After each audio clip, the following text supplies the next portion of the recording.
The media industry in general is in flux, and that's obviously difficult. With that said, it's really important that we figure out a way that media works, even in the world of TikTok, that keeps working and keeps playing that particular role to provide a balance to the overall system. About Tech in Asia, our mission statement is to build and serve Asia's tech and startup community. It is not to go out there and write the hardest hitting investigative journalism. It is not to go out there and make the most money possible. We think about the community that we're serving as a whole and what would be necessary in order for that community to learn and grow and develop. Southeast Asia's startup community is relatively small and is relatively tight knit, which I think is a strength for the overall community. Welcome to Brave.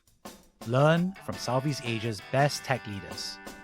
Build the future, learn from our past, and stay human in between. No BS on success. I'm Jeremy Au, venture capitalist, serial founder, Harvard MBA, science fiction nerd, and dad of 2 daughters. Every week, we debate startup news, interview changemakers, answer listener questions, and share personal insights. Join our movement of over 20,000 members and get transcripts, resources, and community at www.bravesea.com. Meet Ringkas, your go-to digital mortgage platform breaking down financial barriers for home seekers across Indonesia and Southeast Asia. They operate in more than 15 cities in partnership with all major Indonesian banks and premier property developers. Ringkas is on a mission to democratize homeownership and create over 100 million new homeowners. Don't just dream about owning a home, make it a reality. Explore more at www.ringkas.co.id.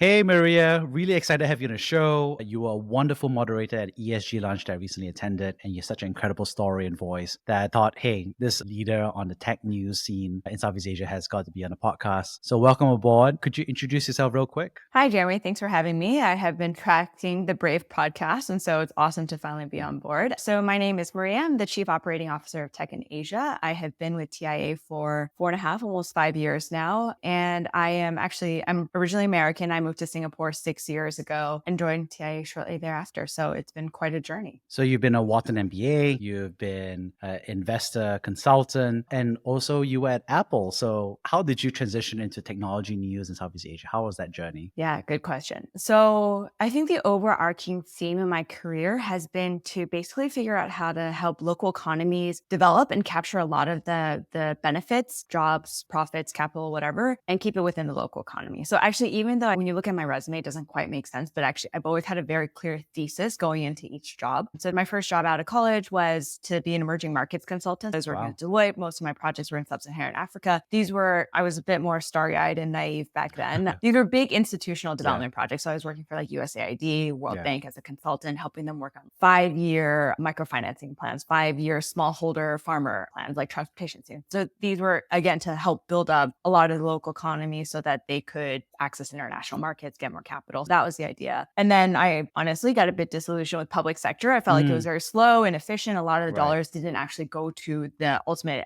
economic impact that they were trying to make. So I was more keen on joining the private sector, really understanding how to develop businesses and create businesses that would generate a lot of that local economic wealth, which is why I did my MBA. And then so with Apple, the overriding thesis was Apple obviously is one of the biggest, they facilitate some of the biggest like technology transfers globally, as well as capital transfers. So when Apple develops anything, they are pumping in definitely millions and billions of dollars in order to help that actually work, but they are also bringing over that engineering knowledge. And then you can see it with a lot of the different Apple suppliers and within the supply chain is that the entire industry has built up because like a Foxconn or a Wistron, some OEM from Apple is setting up, but then they need subcontractors and component manufacturers. And then that really does create almost an economic cluster that basically can sustain, it creates a lot of jobs, it brings in additional income, and it really helps individual regions and parts of the world grow and develop economically. And so I was really interested. I joined the supply chain team at Apple because I thought that tech and knowledge transfer was really interesting, and Apple was doing it on such a massively large scale,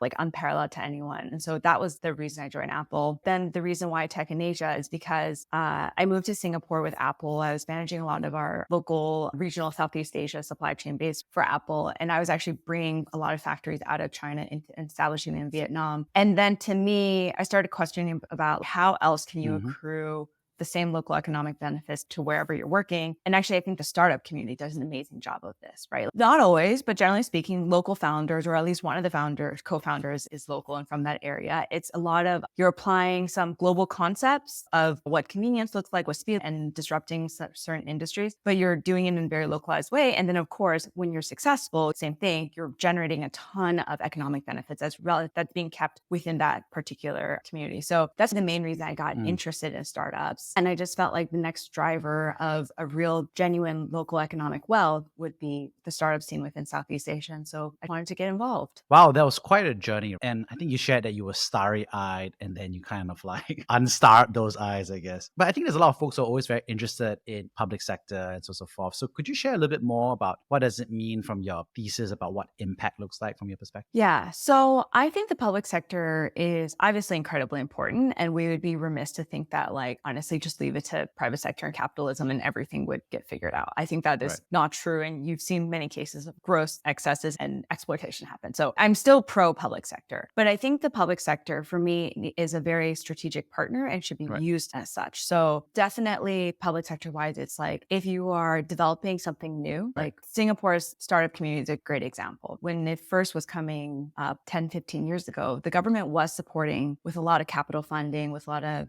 visas, to be honest, and with a lot of different schemes to basically help develop a capital investor and startup base here that would eventually be able to sustain. So that's when public policy is being used most effectively, is when you have a clear goal to develop a particular specialty or region, and you're bringing in all the necessary bits when it comes to talent, capital, whatever it might be. So I think that is where public sector works its best. Same thing, it can also keep a finger on the scale when it comes to areas like deep tech, because it may not traditionally meet what investors necessarily need, but I think government can play a general. So it, to me, is like a more of a balancing act as opposed to one that should be really at the forefront once that momentum gets going. So I think that, and where we have started to see, where I personally saw challenges in my career is maybe when the government or the public sector didn't know when to back off and also let go a little bit and then go into playing that regulatory framework support role, and was like maybe too out in front, where it eventually like snuffs out a lot of the innovation and creativity that the private sector otherwise would have brought. And so then you're at Apple, and then you choose to obviously be consuming technology news on a regular. I'm sure you're already reading Tech in Asia already. And then you decide to join the other side where you're producing and creating this. So I'm just curious, what was that transition like from your perspective? Yeah. So truthfully, it was a bit of an accident. What happened is I decided that I wanted to join the startup community in Southeast Asia. Didn't really know what that meant. But yes, I started reading a bunch of news. I was reading Tech in Asia, amongst others. And my friend eventually was like, hey, if you care so much or if you're trying to get in, why don't you just join me at this conference that's happening next week? It was a Tech in Asia conference. And so I was so cheap, I didn't even pay for a ticket. He just like slipped me his wristband on day 2 or whatever. So that's how you cut a cost in half. Yeah, exactly. And then, but when I walked in like that, it was 2018. The event was here in Singapore. It was at Suntech. And I just remember being completely blown away by the sheer magnitude and scale of what was happening. Obviously, there were hundreds of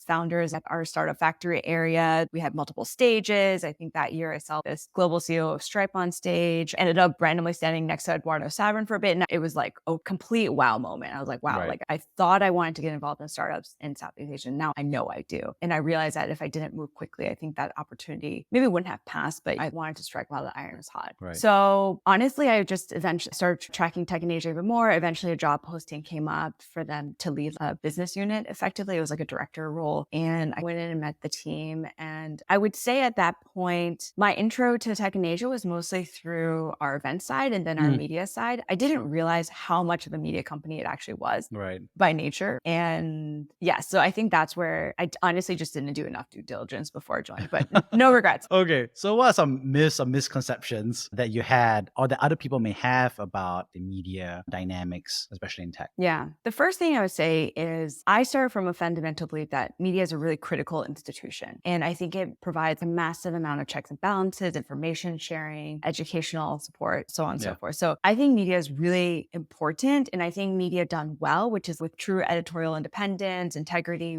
transparency, it is harder to do than you think. And I think obviously the digital media industry in general, the entire media industry has been under a ton of pressure over the last decade. There have been so many changes where everybody was going for free and trying to monetize via ads to everyone's running to paywall. So the media industry in general is in flux. And I think that's obviously difficult. But with that said, it remains critically important, which means that it's really important that we figure out a way that media works, even in the world of TikTok. Like media keeps working and keeps playing that particular role to basically provide a balance to the overall system. So the thing that I would say about Tech in Asia is our mission statement is to build and serve Asia's tech and startup community. It is not to go out there and write the hardest hitting investigative journalism. It is not, you know what I'm saying? It is not to go out there and make the most money possible, but we really think about the community that we're serving as a whole and what would be necessary in order for that community to basically learn and grow and develop. I think that the main evolutions that I've seen is because Southeast Asia's startup community is relatively small and is relatively tight knit, which I think is a strength for the overall community. There's a lot of personal emotions wrapped up into it. And so when we're publishing, let's take this last year as an example, there have been a lot of difficult layoffs, and we don't like publishing the bad news as much as anybody else. That's not our goal. But at the same time, it is important to cover it because it gives you a true watermark as to what's happening, a benchmark as to what's happening within the industry. And to the extent possible that somebody else can learn from these mistakes, or we cut costs too late, or we overexpand in whatever areas, that's actually valuable information for the next founder, for the next investor to take into consideration as they're making their own decision. And so it's tough, but it's part of the education. So we view it as a critical role that we have to do it as long as it's truthful and objective and accurate. But because we're in such a small community, I can't tell you the number of texts and emails that we get after one of these from a friend who's at the company or a friend who's an investor or whatever it is, being like, hey, why don't you pull your punches? And the answer is like, we're not writing this with a malicious intent. I don't think we write this with a malicious tone. Like, you deserve to have layoffs, not at all, but as objectively as truthfully as possible. And the idea is to help the overall ecosystem in general. Mistakes are fine. It's what you learn from those mistakes. And I think part of what we're trying to do is honestly like be mini historians and document what's actually happening with our community. So I think that's probably the biggest misconception, is that we somehow revel in bad news. I think that's definitely not true. On the investigative side, our main goal is to expose wrongdoing and to protect people that they might be hurting, employers, employees, vendors, whatever it might be. And so I think we take that role quite seriously, and we definitely don't play favorites. We try not to play sides. We just try to present the information as is. Right. I think it's a tough role to be in, right? I mean, if I think about it, I have different hats. So as a consumer, I read stuff that people forward to me. I don't necessarily open up a homepage of a news site anymore. I don't open up New York Times or Wall Street Journal. It's more like people send in stuff, etc. And what I do notice, of course, is that when people send stuff, it's often those that is not press release, unless it's probably going to be relevant. There's probably some level of investigativeness or depth to it, and it has to be fresh, right? And so there's some sort of time component. For example, layoffs is often articles that I tend to receive as a consumer, but also some of the investigative reporting that you've done has been tremendous for the ecosystem in terms of I just didn't know. And so I read it and I'm like, oh, this is really interesting. This is really relevant. And there are other companies that are doing this. There's like the Ken, Industry Asia also are kind of like providing some of that angle. But on the other hand, I also can't imagine what's it like, because I can totally imagine nobody wants to see bad news about themselves or a portfolio company or a friend. And that must be a difficult position to be in. How do you think is the path forward from your perspective? What's the best principles in terms of navigating such a dynamic from your perspective? Yeah, I think it's the same for basically any companies. You have to understand what your ultimate mission and vision is. What are you trying to achieve? And I think the reason I mentioned our mission is because, like I said, our mission is very much to build and serve this overall ecosystem and community. And so we're doing it the best way we know how to. And I think if somebody else's mission was actually to publish the most investigative journalism piece as possible, you would see them take ultimately a very different path. And no one can say whether or not that's right or wrong, but that's what their goal was. And so I think for us, at least, that's just how we kind of course correct along the way, and also explains out as we've built out our events business and our studios arm where we work with commercial clients, we do have to make tough decisions and reassure a lot of people that actually we are independent. Our editorial team does operate completely independently from our studios team. And I think in the beginning, people found that very difficult to believe. Over time, we have basically proven that out. And there have been times where we're working with a particular company as a client on a branded article or whatever it might be. As our editorial team is writing an investigative piece about them, we just run it as is and hope that at the end of the day, the balance or the scale shows that we have come out relatively neutral and equal across the board. Yeah. And I think it's really important because I think obviously that independence is what's the internal function that's there. But from an external perspective, I think information asymmetry is a very big problem in Southeast Asia. In the US, I think things are a little bit more transparent. I think a function of media, also a function of the maturity of the ecosystem, but also the professionalism where people have multiple stacks of intersectional community. So I think information flows. But in Southeast Asia, I'm often traveling to a new country and sitting down and I'm like, wow, I had no idea about this. And so I think the opacity is something that I think in my position, I'm able to see through because of why I am. But if you are a newcomer to the ecosystem, I think can be quite a handicap actually. So I think what you're doing is very much needed and important. How do you think about that? Do you feel like that information asymmetry, that change is going to get better over time? Do you think it's going to get worse? How do you think that's happening? I'm an optimist. So Yeah. yes, I definitely think it'll get better over time. And I think we've already seen it in Singapore and to some extent in Indonesia. It's a matter of time. But there are two main reasons why I believe it'll go better. One is the level of coverage and reporting that happens. Right. I think people just start to get used to it. The first time you see anything bad about your company, again, I'm assuming it's true, come Right. out, you have a very emotional reaction. I think at some point you understand that from the other perspective, as long as it's like an objective accounting. So I think there's a bit of maturity at that place. But at that point, there's more information coming out all the time as the ecosystem matures, which Right. kind of levels out the playing field. And then the second one is actually more on the individual front. I think individuals will start to understand the different Right. perspectives of what happens when it comes to media and when it comes to coverage and reporting and how to work it through. So the other thing that I always tell people who are upset or just asking, media is also coverage. All PR is basically give and take, right? Today might be great news and we're happy to cover that, but tomorrow might be bad news and we're also going to cover that. And so what I'm saying is the scales of justice is hopefully going to show that ultimately at the end of the day, it's a balance. And I think as people have more interactions with media and then see that it's not a gotcha kind of intention or move behind on our part, I think that trust level continues to build in the overall system. Between the two of them, people will eventually appreciate the role that media plays and journalism plays and figure out how to work media to their own benefit, feeling so personally attacked when certain things happen. Yeah, and you mentioned a little bit about that evolution, right? So obviously in the top of my head was like disinformation, bots. That's my pessimism side coming out. And of course, we also see the unbundling of media as well. And of course, you unbundled the newspapers. They used to have a technology section. And I was like reading the Straits Times today and a technology section. I was like, oh, how quaint. It's like, page 50, 60, right? So I think there's that, but now there's obviously TikTok, there's all these new media formats, there's podcasts, for example. So how are you thinking about that perspective? Do you think that leads to more transparency? Do you think that leads to more confusion? How do you see that evolving from your perspective? Yeah, we haven't landed at the final answer yet. And I think that it remains to be seen. But I would say that when things were first starting to get fragmented, decentralized, dismantled, unbundled, I think there was a lot of excitement over that because it was like, oh, cool, I can finally like pick and choose exactly what I want. I don't have to subscribe all in. But at the same time, when Substack first came up, everybody was like, oh, this is amazing. I can follow my favorite authors without having to read the ones I don't care about. Right. And that there is something pretty amazing about that. But I also think that people have started to see the negative side of that, which is like you have so much choice. Yeah. And it's really hard to discover new people and new things because it's hard to go find that next amazing author because how are you going to come across them if you're operating only in your own like silo, right? I also think that we've seen maybe a bit of a reversion to the idea that there is still some trust in brand names and platforms where you know that they're reputable and there's that base level of understanding in terms of quality, values, like interest level. And so I think we're seeing a bit of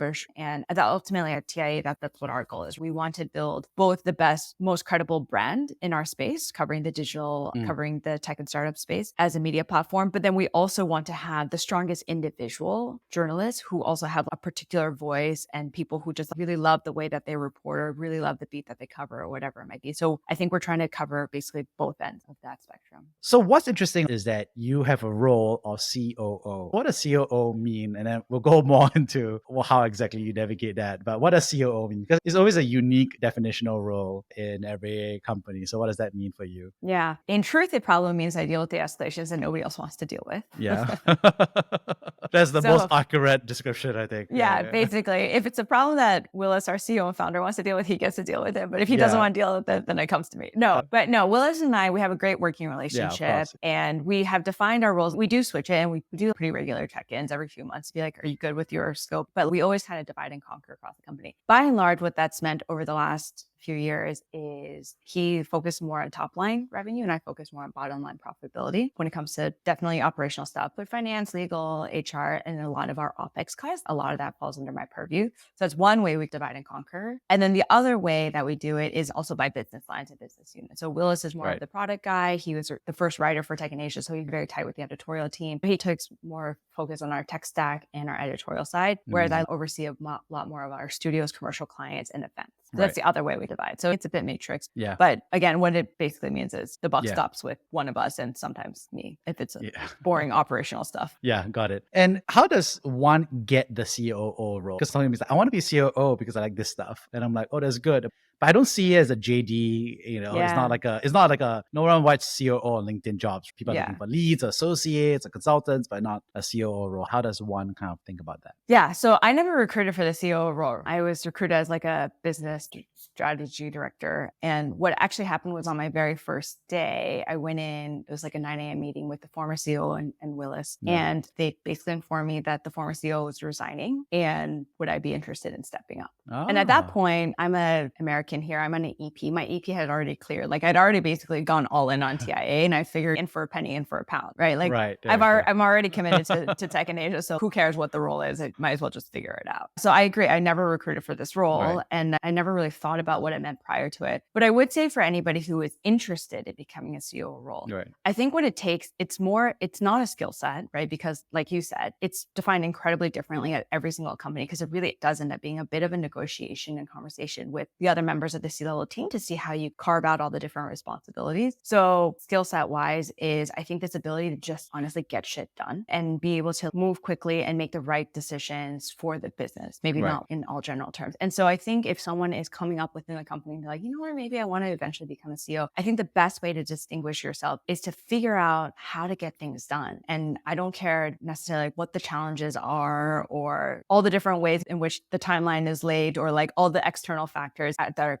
validly and completely out of your control, but you have still figured out a way to pull together success, or you've still figured out a way to pull together a project, or you've made it a very difficult decision to cut a particular project. You understand how to actually deliver outcomes. Because I think that's ultimately the most important part about a CEO. And so, like I said, I deal with a lot of escalations nobody else wants to deal with, but I figure out a way, basically make it work. I will not say I'm right 100% of the time, like no way, but I can process information. I can learn. I'm talking to people. I'm presenting my justification as to why certain things, like why I'm making a particular decision, to the way that if no one's happy, that's fine, but at least they can respect how I got there. And I actually think that's really critical. It's not about, do you know finance super well, but it's really like, can you make operational decisions and these big strategic macro decisions for the company in a way that I think is relatively well accepted and well respected by the people you're working with. So getting stuff done, but also makes you popular and unpopular. So how does one balance that from your perspective? I definitely don't sweat the popularity contest.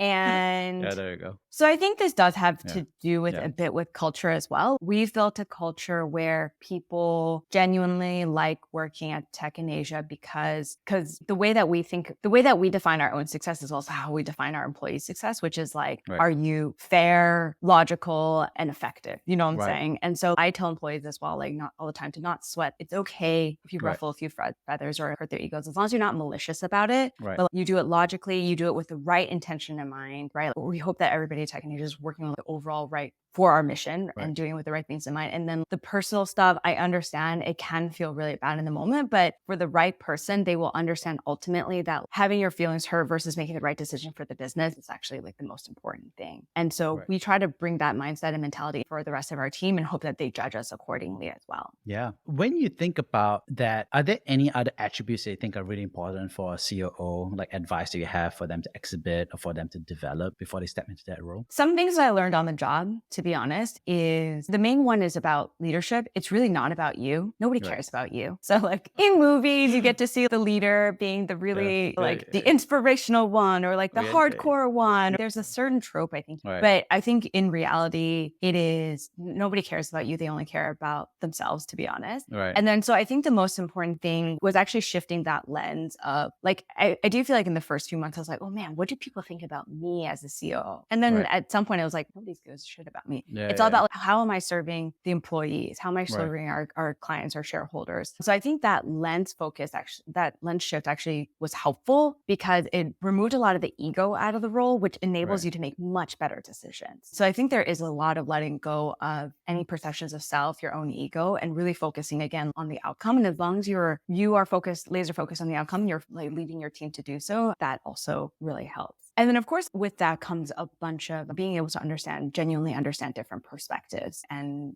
really being able to take in other people's feedback, listen, making sure that you understand all points of views before making a particular critical decision. Again, the switch from like IC to manager to leader slash executive is like, as an IC, if you're just doing really well on your own, Right. and you're the smart one in the room, you're going to shine as an IC, Right. right? Right. Like Right. that's fine. As a manager, you learn to start to corral.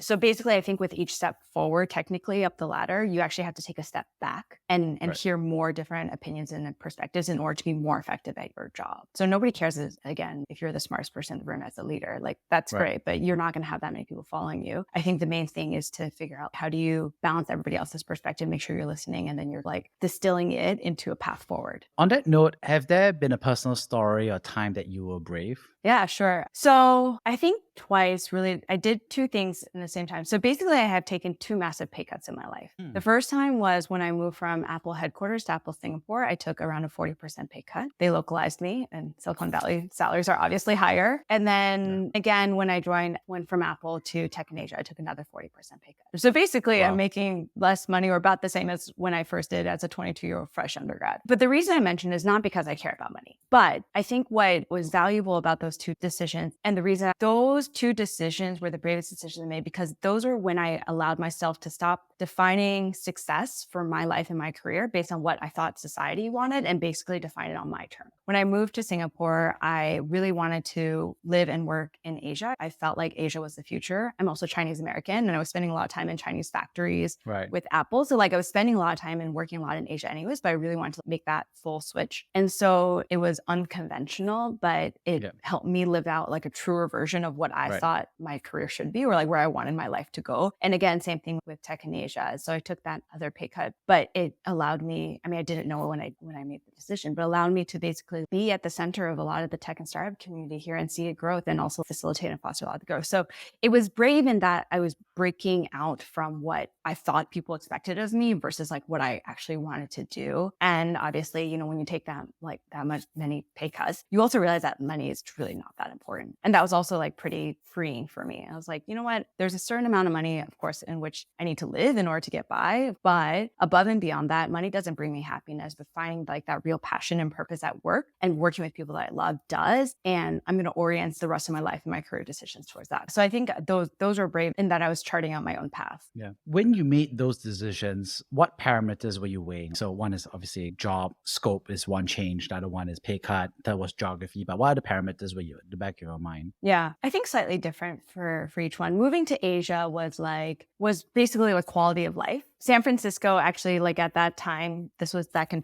you could actually already see it was going downhill. And then my quality of life, I was either commuting 3 to 4 hours a day from the city down to Cupertino, or I was on a flight from San Francisco over to Shenzhen or Shanghai or to one of our factories. So like there was just like a lot of, and then cost of living in San Francisco was obviously incredibly high. And so we were like, this just isn't the life I wanted. I do like my job. I love my job. I was really happy with it, but like everything around it was all in service to my job, and there was like no balance there. And so for me, actually moving to Asia was more a bit of quality of life, but it's also a vote in the future. And so it was like, let me explore what other models for my life and what those would look like. So there was more of an exploration thing. And then with Tech in Asia, I guess same thing. I'd only ever worked in brand name companies, Deloitte and Apple at that point, but I had spent my life and career in pursuit of this idea of small businesses generate a vast amount of value and wealth to the local economy. And so I think same thing. It was just like being able to I was balancing for impact in that situation. I was kind of feeling stymied by the big corporate and, you know, like the bureaucracy that happens internally, and really wanted to feel like I could make a bigger impact, bigger contribution to my organization. So on that one, it was a bit more like autonomy, freedom, independence. I think one interesting thing that people often think about is just, hey, it's scary to change roles and change geography. And you've done both, which is really quite tremendous. And you also had to do pay cuts as well, which doesn't make it easier. I had another friend, he was like, oh, I moved from Europe to a Southeast Asian country, but it's the same pay for a high title. And I was like, yeah, I mean, the geography jump is a bit of a risk, but still, it was a pretty nice, sweet gig that he managed to land. So I think from your perspective, any advice you have for folks who kind of like thinking through those life changes? Yeah. I think the first thing I would say is almost no decision's irreversible. I think people do think about things or some of these big decisions. I get it is scary, but as quite binary, as in if I do this, I can never come back. And actually, I don't think that's true. And Yeah. that's maybe the first mental thinking that I would remove from them. Like you can always reverse something, almost always. And so it's not that bad. Right. And that kind of lowers the pressure of Right. each decision. I think people do tend to put in a lot of weight Right. onto these decisions, which is why you see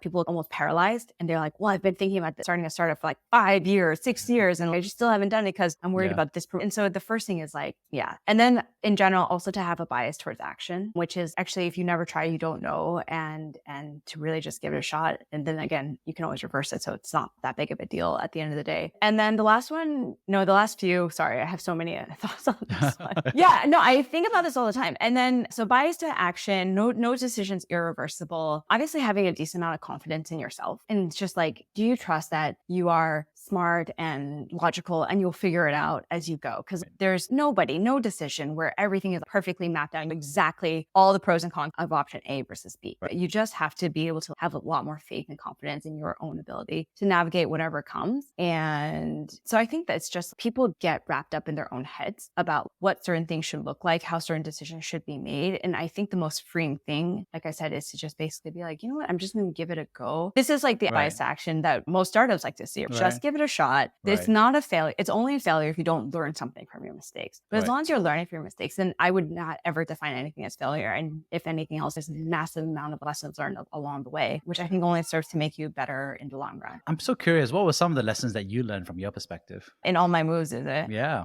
Wow, I definitely don't know as much as I think I do. Ooh. So humility and humbleness is always good. It's true. I can't tell you the number of times where Tech in Asia is a really good example. I had worked in Apple. Like I thought I knew all this stuff. And when I joined TI, was doing quite poorly. We had a bunch of self-inflicted wounds. You can go back into the archives for that. And so I took over a relatively struggling business, to be honest.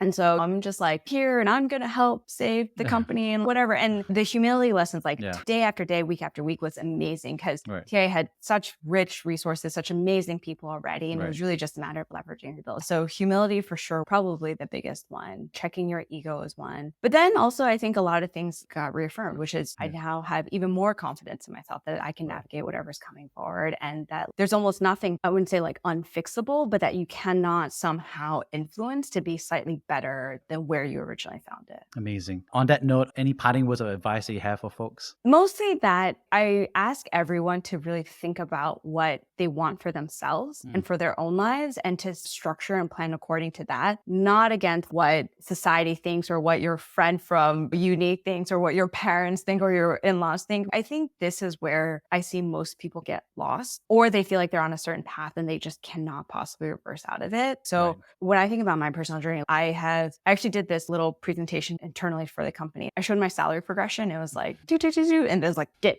But then I showed my job satisfaction and how it's gone through the roof. And so being able to make those decisions to orient everything around what I define as success and happiness has served me immensely well. And I actually asked for it the entire team is like, when we're talking about career progression, when you're talking about job happiness, I want you to first identify what are the markers of happiness for you? What does success look like for you? And if it is making the most money possible, that is a valid answer. We can help you get on that path. It might not be in tech media, to be honest, but that's okay. But I think that's the very first. So you have to know yourself, be very, very self-aware about what your particular triggers and success metrics and what your goals are in order for anybody else to basically be able to come in and actually help you reach it and for you to reach it, help yourself to reach those goals. Amazing. On that note, I'd love to summarize the 3 big takeaways I got from this. First of all, thank you so much about sharing Tech in Asia's mission and also values. I thought it was fascinating because I too also feel that Southeast Asia is a young ecosystem and so there's a lot of information opacity and even asymmetry. I thought it was very wonderful insightful actually to hear about how